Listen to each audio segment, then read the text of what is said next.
చేస్తున్నాడో తెలియదు, అసలు ఎందుకు చేస్తున్నాడో తెలియదు. ఏమన్నా మోకాలకు బట్టతలకు సంబంధం ఉందా?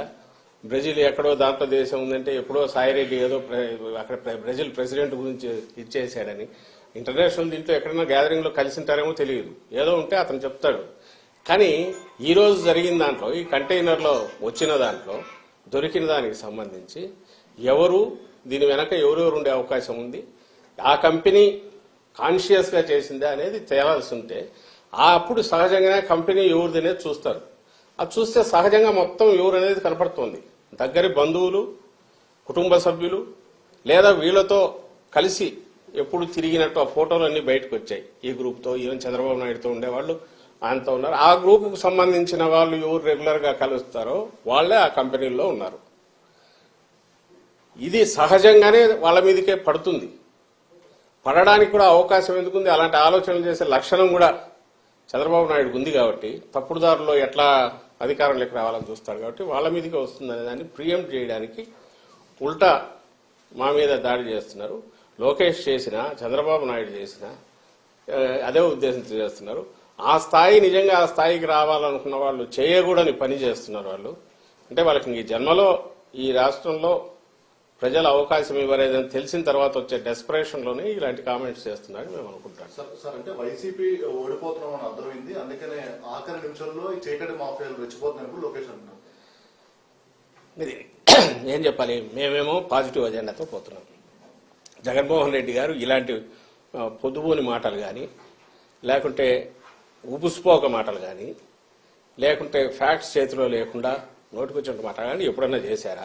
రాష్ట్ర ప్రజలు ఇది చూస్తున్నారు, అది చూస్తున్నారు, మీ మీడియా కూడా చూస్తోందిగా, ఇది చూస్తున్నారు. ఒక పార్టీ అధ్యక్షుడిగా, ముఖ్యమంత్రిగా జగన్మోహన్ రెడ్డి గారు ఇంతకుముందు ప్రతిపక్ష నేతగా అయినా సరే పార్టీ పెట్టినప్పటి నుంచి ఇలాంటి అడ్డగోలు కామెంట్స్ చేయడము, ఈవెన్ ఆయన ఏ పత్రిక అయితే పెట్టారో సాక్షి, దాంట్లో అడ్డగోలు ఊరక రాయడము ఊసిపోక ఆధారం లేకుండా ఎప్పుడన్నా జరిగిందా? ఆయన ఎప్పుడు కామెంట్ చేయట్లేదు. ఫ్యాక్ట్స్ ఉంటే దాని మీదే మాట్లాడుతున్నారు. ఇప్పటికే అదే చేస్తున్నారు. వీళ్ళు ఎప్పుడూ కూడా తండ్రి కొడుకులు, వాళ్ళ టీం కింద ఎవడో కార్యకర్తలు కాదు, వీళ్ళే ముందుండి అబద్దాలను వండడము, ట్విట్టర్ ప్లాట్ఫామ్ గానో ఇంకో దాంట్లోనో ఇంటర్నెట్లోనో రోజు ఊకదంపుడు, మరుసటి రోజు అబద్దం అని వెళ్ళాక చేతులు దులుపుకొని దాన్ని పట్టించుకోకుండా వాళ్ళం. మీకు 100,000 కనపడతాయి. మొత్తం ప్రచారం కానీ, వాళ్ళ రాజకీయ వ్యవహారాలు కానీ, వాళ్ళ విధానాలు కానీ అన్నీ ఏంటంటే అబద్దాలతో వండడం, దాన్నే 10 సార్లు 100 సార్లు చెప్పడం, అదే నిజమని వాళ్ళు నమ్మడం, అదే నిజమని ప్రజలు నమ్మించాలని చూడడం.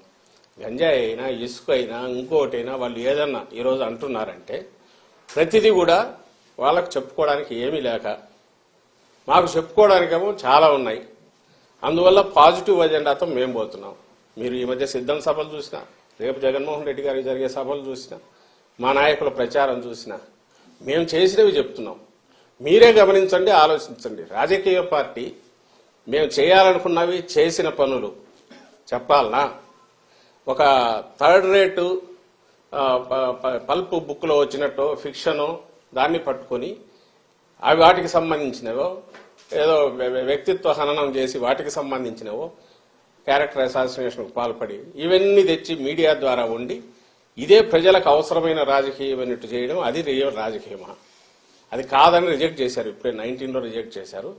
ఈసారి కూడా వాళ్ళకు ఏమీ లేదు చెప్పడానికి.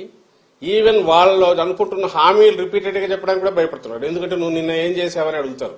14-19 మధ్య చేయలేదు కదా, అబద్దాలు ఆడినావు, ఇచ్చిన అబద్దపు హామీలు ఒక్కటి నిలబెట్టుకోలే కదా అనేది అడుగుతారు. అందుకోసం వాడి జోలు కూడా పోవట్లా. రేపు ఏదో చేస్తామని చెప్పాలంటే భయం, నిన్న ఏం చేసావని జనం అడుగుతారని. అందుకని రోజు ఏదో ఒకటి, రోజు నిన్న ఎక్కడో ఎలక్షన్ కమిషన్ పద్ధతులు వేస్తాను ఏదో ఉపయోగ ఇవ్వడం ఈ మధ్య మొదలైంది అనుకొచ్చేసి దాని మీద ఇమ్మీడియట్ బ్యానర్ స్టోరీస్ రాయడం, ఏదో అయిపోయింది కొబ్బరి. ఏమీ కావట్లా. రాష్ట్రం